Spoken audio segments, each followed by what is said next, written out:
મોટા ભાઈ કે કાકા જોડે જતા હો અને ત્યાં 4 રસ્તા પર પોલીસ ઊભી હોય, એ શું કરે? મામા ઊભા છે એવું કહે છે, પછી યુટર્ન લઈને નીકળી જાય. કારણ કારણ કે ક્યાંક ને ક્યાંક ફોલ્ટમાં છે પાર્ટી. એવું થયું ને? બાકી જો ફોલ્ટમાં ના હોય તો પોલીસ ડરવાની ક્યાં જરૂર છે? મને એક મારા એક્સપિરિયન્સ શેર કર્યા પછી હું તમને આગળ વાત કરીશ, પણ મારો અત્યારે 5 વર્ષનો નોકરીમાં અનુભવ થયો. એ નોકરીના અનુભવ પરથી મને એક વસ્તુ બહુ ક્લિયરલી સમજાઈ ગઈ કે માત્ર 2 જ વ્યક્તિઓ પોલીસથી બિલકુલ ડરતા નથી. એક નાનું બાળક અને એક ગાંડો માણસ. સાચે, મતલબ મારો એક્સપિરિયન્સ રહ્યો છે. મારી ગાડી ક્યાંયથી નીકળતી હોય, કોઈક નાનું બાળક હોય તો હસીને સેલ્યુટ કરે, કોઈ ગાંડો માણસ હોય તો હસીને સેલ્યુટ કરે. એનું કારણ શું છે ખબર છે? કારણ કે બંનેના મન સાફ છે, એમણે કોઈ ભૂલ કરી જ નથી.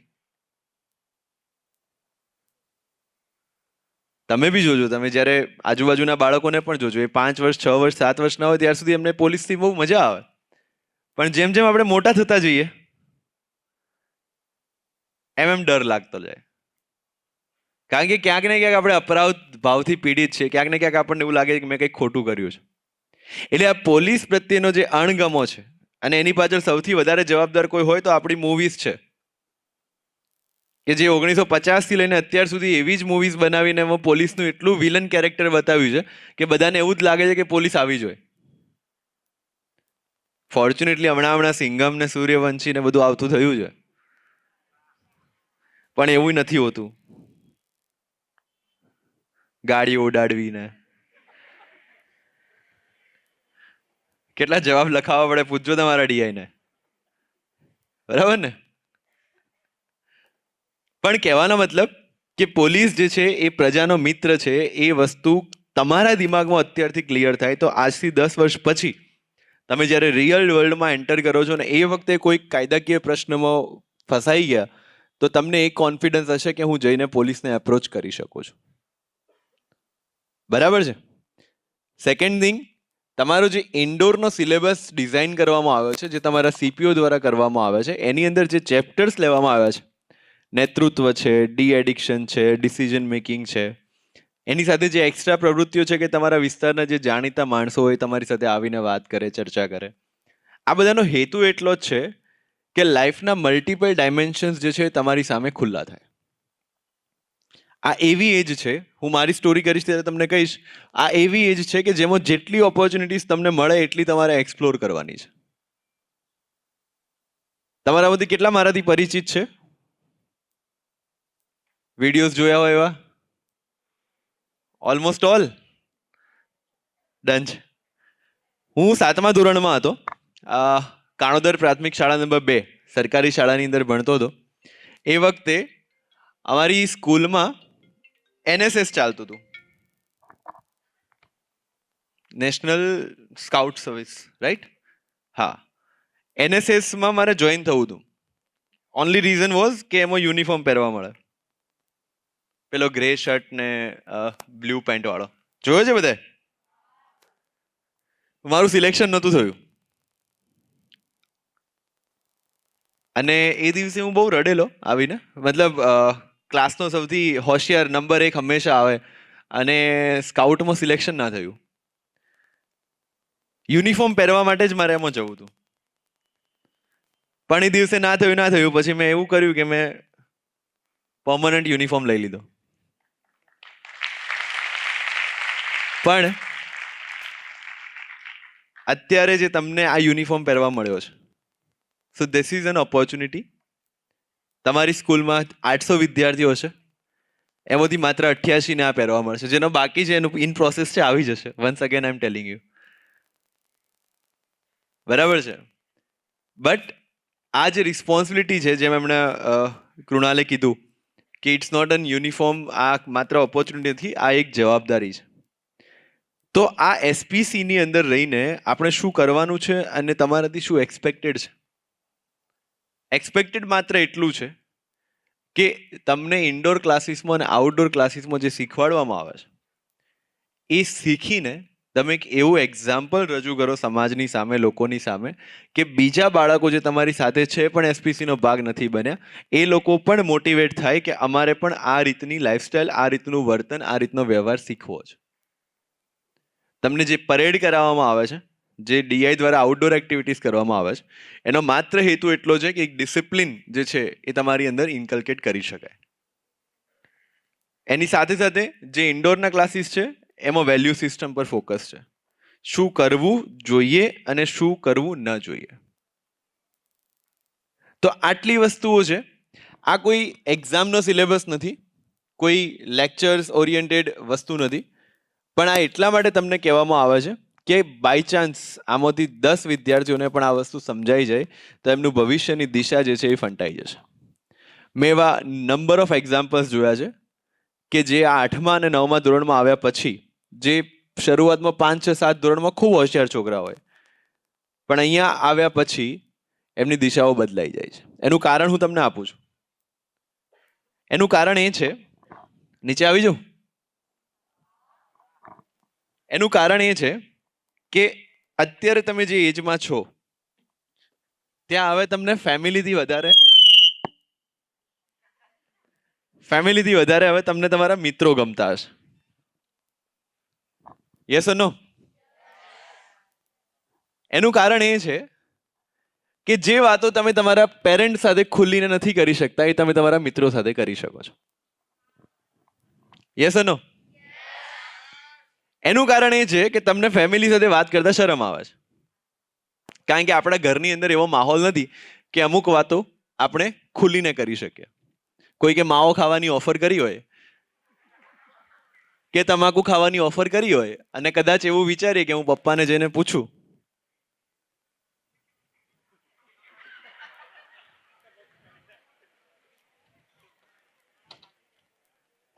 તો માવો ખાધા વગર ગાલ લાલ થઈ જાય. એટલે આપણે પૂછવા જઈએ આપણા ફ્રેન્ડને. ફ્રેન્ડની હાલત એવી જ છે. એટલે પછી આપણે નક્કી કરીએ કે ચલો ટ્રાય તો કરીએ. યસ ઓર નો? અને એ ટ્રાયમાં એ ટ્રાય ક્યારે આદત બની જાય એ આપણને નથી સમજાતું. This is the exact reason. આ જ કારણ છે કે જે કારણથી આ એસપીસીના પ્રોગ્રામમાં તમને એક સીપીઓ અને એક ડીઆઈ માત્ર તમારા માર્ગદર્શક તરીકે નહીં પણ તમારા મિત્ર તરીકે તમારી સાથે જોડવામાં આવ્યા છે. અમે એમની ટ્રેનિંગમાં પણ કહીએ છીએ કે તમારે બાળકને એટલું ઓપન સ્પેસ આપવાની છે કે આવી કોઈ પણ વાત તમારી પાસે આવીને બેઝિઝક કરી શકે. આ એજમાં ઘણાની પરિસ્થિતિ તો એવી હોય છે કે એમને ફેમિલી કરતાં બી ફ્રેન્ડ્સ જોડે ટાઈમ સ્પેન્ડ કરવો વધારે ગમે છે. રીઝન મેં તમને આપ્યું એટલું જ છે. જે લોકોના ઘરમાં એટમોસ્ફિયર ફ્રી છે, જેમના ઘરમાં ખુલીને વાતચીત થઈ શકે છે, જો હમણાં ફરી વાગશો,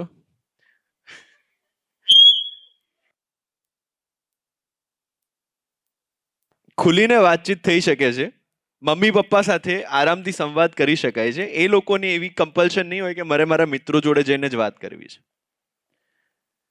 પણ પ્રોબ્લેમ શું થાય છે કે તમે જેની જોડે વાત કરવા જાઓ છો એ પોતે એની પાસે પણ જીવનનો એટલો અનુભવ નથી કે તમને સારી રીતે ગાઈડ કરી શકે, અને એના કારણે પછી આપણે છેલ્લે મિસગાઈડ થઈ જઈએ છીએ.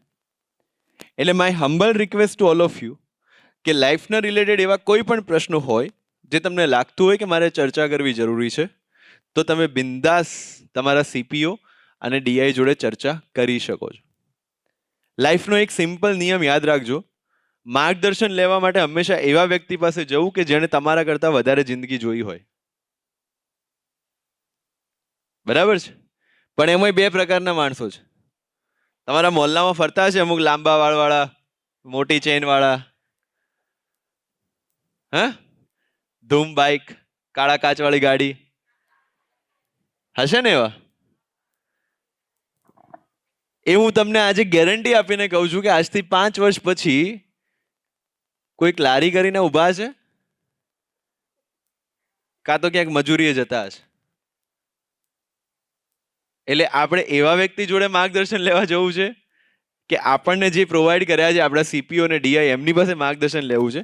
That is up to you.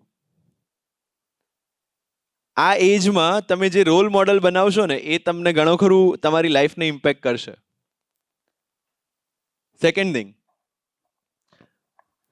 તમે બધા જ હું માનું છું ત્યાર સુધી એવા ફેમિલી બેકગ્રાઉન્ડમાંથી આવો છો કે જે આપણે મિડલ ક્લાસ ફેમિલી બેકગ્રાઉન્ડ કહી શકીએ. યસ, આમાંથી કોઈ ઇન્ટરનેશનલ સ્કૂલ આપણે લીધી જ નથી એસપીસીમાં. એટલે મિડલ ક્લાસ ફેમિલીમાંથી આવતા વખતે આપણને કેવા કેવા ડિલેમાસ ફેસ થાય અને શું શું પરિસ્થિતિઓનું નિર્માણ થઈ શકે એને પણ એસપીસીમાં બહુ સારી રીતે આપણે ઇન્કોર્પોરેટ કરેલું છે. આપણે કોઈ જ ઓલમોસ્ટ બધા ગુજરાતી મીડિયમ સ્કૂલ, તમામ લોકો ઇંગ્લિશ મીડિયમ વાળા કોણ છે? ઓકે, એક સ્કૂલ છે કદાચ. કયું police station? Maninagar. By default English medium હોવું જોઈએ. ગુડ. પણ ઓલમોસ્ટ મોટા ભાગના લોકો ગુજરાતી મીડિયમ વાળા છે. આ પ્રોડક્ટ પણ ગુજરાતી મીડિયમનું જ છે જે તમારી આગળ છે, બરાબર છે? એટલે કહેવાનો મતલબ કે ઇન્ટરનેશનલ સ્કૂલ સીબીએસઈ સ્કૂલ્સને આપણે આમાં નથી લીધી. આમાં આપણે માત્ર ને માત્ર એવી સ્કૂલ્સને લીધી છે કે જેમને આ પ્રોજેક્ટની ખરેખર જરૂર છે. એસપીસીનું બાળક અથવા એસપીસીનો કેડેટ જે છે એ જ્યારે એસપીસી પૂરું કરીને બહાર જાય ત્યારે એની અસર જે છે એના વાણી વર્તનને વ્યવહારમાં દેખાવી જોઈએ. એ માત્ર ને માત્ર આનો આશય છે. અને એટલા માટે આજે આપણે અહીંયા ભેગા થયા છે બ્રેઇન સ્ટોર્મિંગ કરવા માટે. હું એવું નહીં કહું કે અહીંયાથી માત્ર ભાષણ કરવામાં આવશે ને તમારે સાંભળીને જતું રહેવાનું છે. તમારા જેટલા પણ પ્રશ્નો છે તમારે અહીંયા પુટ ફોરવર્ડ કરવાના છે, બરાબર છે?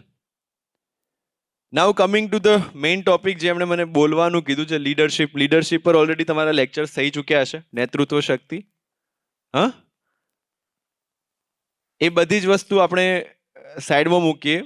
Let me tell you about my school life. મેં કીધું એમ કાણોદર પ્રાથમિક શાળા નંબર 1, કાણોદર ગામ અહીંયા પાલનપુર કેટલાય સાંભળ્યું છે? એ પાલનપુરથી પહેલા એક ગામ આવે છે 8 કિલોમીટર પહેલા. એ ગામની પ્રાથમિક શાળાની અંદર મારો અભ્યાસ થયો છે. હું ધોરણ 3 થી લઈને ધોરણ 12 સુધી સળંગ ક્લાસનો મોનિટર હતો. 3 સ્કૂલો બદલાઈ, 3 સ્કૂલમાં ધોરણ 3 થી લઈને ધોરણ 12 સુધી ક્લાસનો મોનિટર હતો. કોલેજની અંદર પણ 4 વર્ષમાંથી 3 વર્ષ સીઆર રહ્યો છું, ક્લાસ રિપ્રેઝેન્ટેટિવ. અને એનો કોઈ એક્સ્ટ્રા પગાર નહોતો મળતો. પણ નેતૃત્વની જ્યારે આપણે વાત કરીએ છીએ ત્યારે એની શરૂઆત ત્યાંથી થઈ છે. તમારી સામે કોઈ પણ ઓપોર્ચ્યુનિટી આપવામાં આવે અને તમે એને ઝડપી લો કે હું કરીશ, ભલે જેવું થાય એવું, ત્યાંથી તમારી પર્સનાલિટીનું ડેવલપમેન્ટ જે છે એ શરૂ થાય.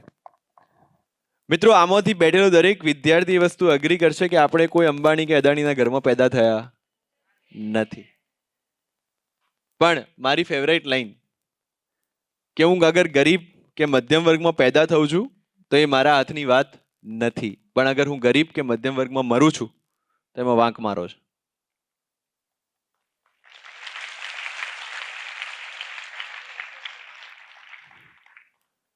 એટલે ઇન શોર્ટ કહેવાનો મતલબ કે એ જ દિવસના 24 કલાક અને એ જ લાઈફની ઓપોર્ચ્યુનિટીઝ તમામ વ્યક્તિઓને મળતી હોય છે, પણ એ તમામ વ્યક્તિઓ એનો ઉપયોગ કરી શકે કે નથી કરી શકતા એ આપણા પર છે. મેં કીધું એમ ગુજરાતી મીડિયમમાં ગુજરાતની સરકારી શાળામાં અભ્યાસ કર્યો છે. ત્યારબાદ 8, 9, 10 પણ ગામડામાં જ ભણ્યો છું. 11, 12 સાયન્સ મેં લીધેલું, એ મેં પાલનપુરથી કર્યું.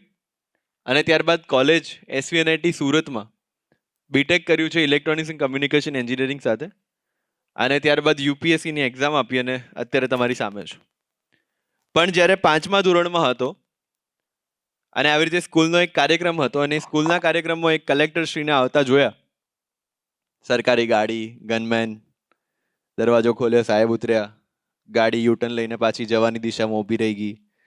શાળાના આચાર્ય શ્રી, શિક્ષકો બધા જ સાવધાનમાં.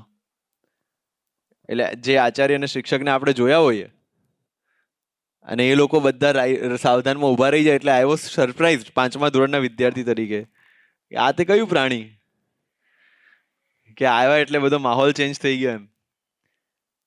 એટલે પછી મેં મારા માસી જે શાળામાં શિક્ષક હતા એમને પૂછ્યું, મેં કીધું આ કોણ છે? એટલે 5મા ધોરણના વિદ્યાર્થીને સમજાવ્યા. એમણે કીધું કે બેટા જિલ્લાનો રાજા. તો કોણ બની શકે? મને કે કોઈ પણ બની શકે. શું કરવાનું હોય? એક એક્ઝામ આવે છે યુપીએસસી ની, એ પાસ કરવાની હોય. ક્યારે કરવાની હોય? કોલેજ પછી. એ વખતે મેં નક્કી કરેલું કે તો હું પણ બનીશ જિલ્લાનો રાજા. ત્યારબાદ કોઈ પણ પૂછે મોટા દિન શું બનવું છે? કલેક્ટર.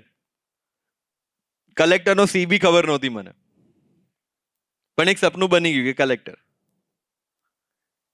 જેમ જેમ હું આગળ વધતો ગયો, 10મું 11મું 12મું ધોરણ, એમ એમ દિમાગમાં ક્લિયર થતું ગયું કે યુપીએસસી શું છે, આઈએસ આઈપીએસ શું છે, સિવિલ સર્વિસની એક્ઝામ શું છે. By the end of my 12th મારું ક્લિયર હતું કે મારે સિવિલ સર્વિસ આપવી છે ને યુપીએસસી કરવું છે. ત્યારબાદ કોલેજ પૂરી કરી, યુપીએસસીની એક્ઝામ આપી. એક્ઝામ વખતે એક્સિડન્ટ થયો, પેપર આપવા જતી વખતે. અહીંયા ગુલબાઈ ટેકરા છે ને, ત્યાં સ્કૂટી સ્લીપ થઈ ગયો. સવારે 9 વાગ્યાનું પેપર હતું, 8:30 એક્સિડન્ટ થયો. ઊભા થઈને જોયું, ડાબા હાથ પર બ્લીડિંગ છે, પગમાં ઇન્જરી છે, માથામાં ઇન્જરી છે, પણ જમણો હાથ સેફ હતો. એટલે મેં ડિસાઈડ કર્યું કે હું પહેલા પેપર લખવા જઈશ. ત્યાંથી ઊભો થઈને પહેલા પેપર લખ્યું 3 કલાક, પછી 2 કલાકનો બ્રેક હતો, ત્યાં ચેકઅપ કરાવ્યું, પછી ફરી બીજું પેપર લખ્યું. એવી રીતે ટોટલ 6 પેપર લખ્યા.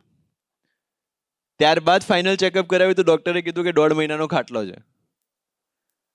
1.5 મહિનો આરામ કર્યો, ઇન્ટરવ્યૂ માટે સિલેક્ટ થયો. ઇન્ટરવ્યૂની તૈયારી શરૂ કરું એના પહેલાં જ ઇન્ફેક્શનના કારણે પાછું હોસ્પિટલાઇઝ થવું પડ્યું.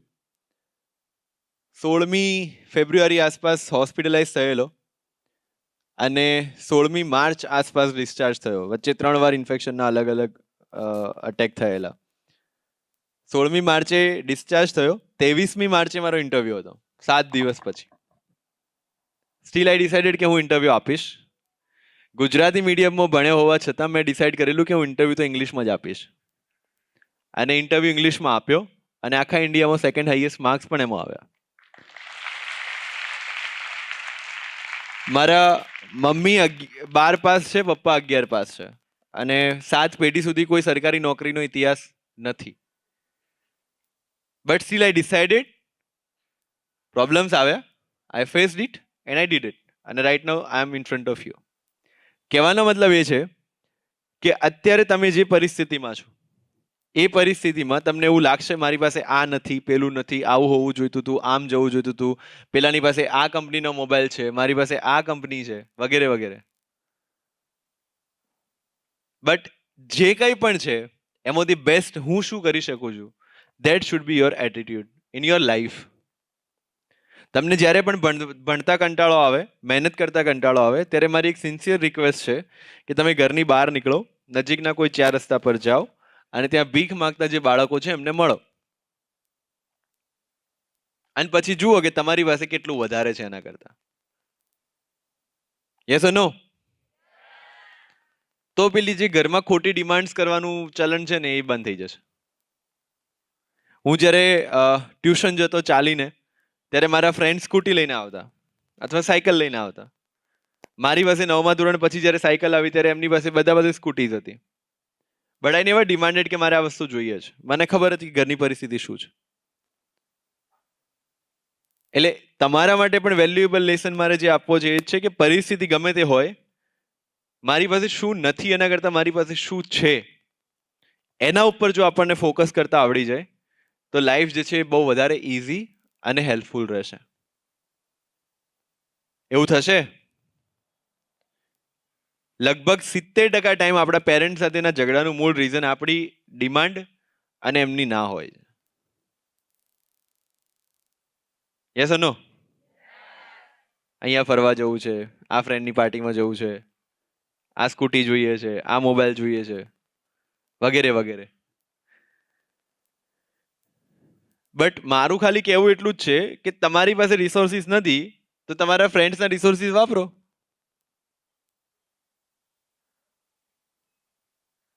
આજુબાજુ જે પણ સંસાધનો છે એનો ઉપયોગ કરીને હું મારી જાતને કઈ રીતે બેટર કરી શકું, that should be your ultimate target. હું એવું કરતો જ્યારે સ્કૂલમાં હતો ત્યારે કે મારા જે ફ્રેન્ડ્સ પાલનપુર ભણતા, એમની જે સ્કૂલની નોટ્સ અને એમના જે સ્કૂલના ક્વેશ્ચન પેપર હતા એમનું પતી જાય ત્યારે હું લાવીને સોલ્વ કરતો. તો એનાથી આપણને જાણવા મળે કે શું રહી ગયું છે તો નવું શું શીખી શકાય. અથવા એમને જે શીખવાડ્યું હોય એની પાસે જઈને બેસીને શીખી લઉં, તો એવું થઈ શકે કે નહીં? It's very much possible. રસ્તા શોધતા આવડવું જોઈએ.